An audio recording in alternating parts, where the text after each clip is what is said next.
back. Funny thing is, so we put a post out a couple weeks ago of what do you want to see? A cocktail. What do you want to see us make? And we had a lot of great responses, which is really cool. And if you have other cocktails you'd like to see us make, put a comment below. And if you aren't a subscriber yet, please hit the subscribe button. It really helps us out, gets a little more traction. But my great cousin Dorothy said, can you make a chocolate martini? And production staff and I looked at each other and said, we haven't had a chocolate martini in maybe a decade, and that sounds like a great one to make. So we found a really cool recipe.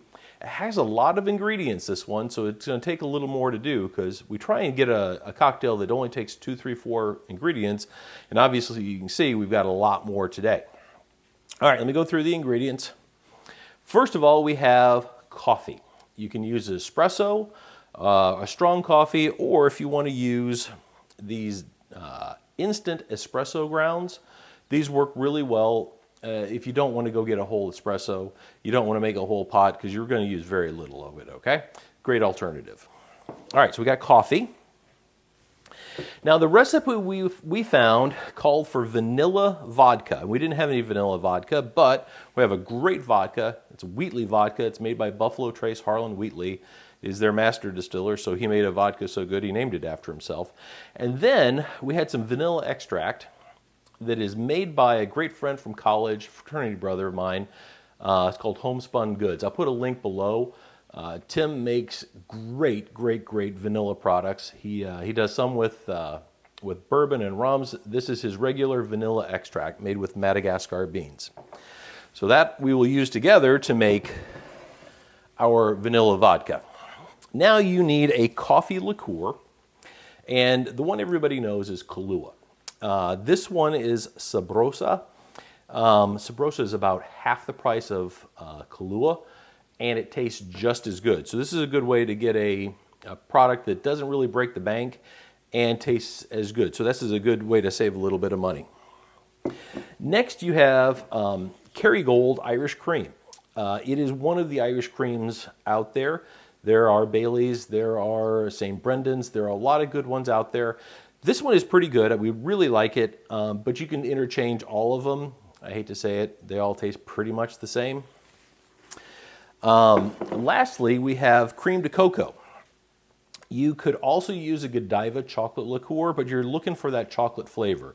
So something in that line will be what you're looking for, okay? So that's the last of the ingredients. On the preparation of this one, this one is done a little differently. This one you start with an empty shaker.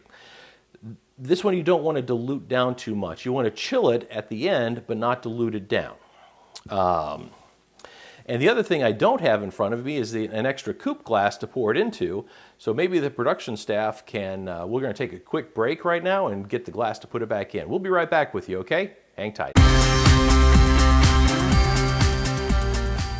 All right, so now we're back, and this is the glass we're going to put it into. This is called a coupe glass.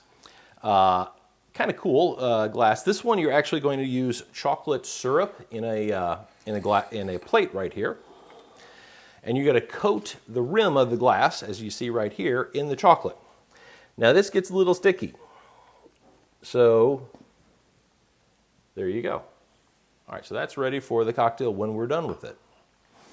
So now we're going to make the cocktail. Remember, no ice in the pitcher right now, the shaker. So we're going to use 1.25 ounces of vodka. This is Wheatley vodka. And then we're going to use 1/4 ounce of Homespun Goods vanilla extract. And if you like it a little more vanilla, add a little extra. So now we're going to use the coffee. This is already pre-measured through the magic of television. And it is 1 ounce.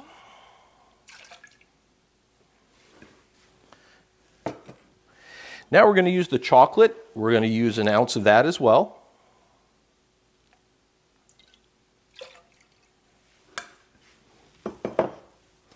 We're going to use 1 ounce of the Kahlua, or the coffee flavored liqueur. And lastly, we're going to use the Irish cream, and we're going to use 1/2 ounce of that.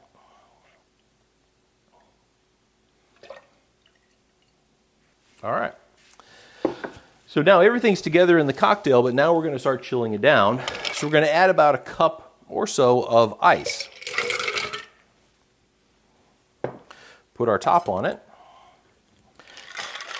And we're going to not shake it up too much because it'll get kind of foamy. Just kind of swirl it around, because now you're just trying to cool it down. And on these things, these shakers, you can tell how cold it is, and this is where we want it to be. It's pretty cool.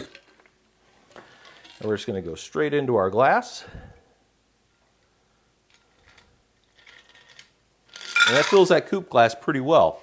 Now, if you'd like to have a garnish, remember your garnishes should accent or be one of those things that you have in the cocktail. So this time we're going to use a couple coffee beans. 3, just float them right on top there. And that's your chocolate martini, thanks to Cousin Dorothy. Cousin Dorothy, cheers. Take care, folks. And yes, you might get a chocolate mustache with this one. Enjoy it, folks. Take care.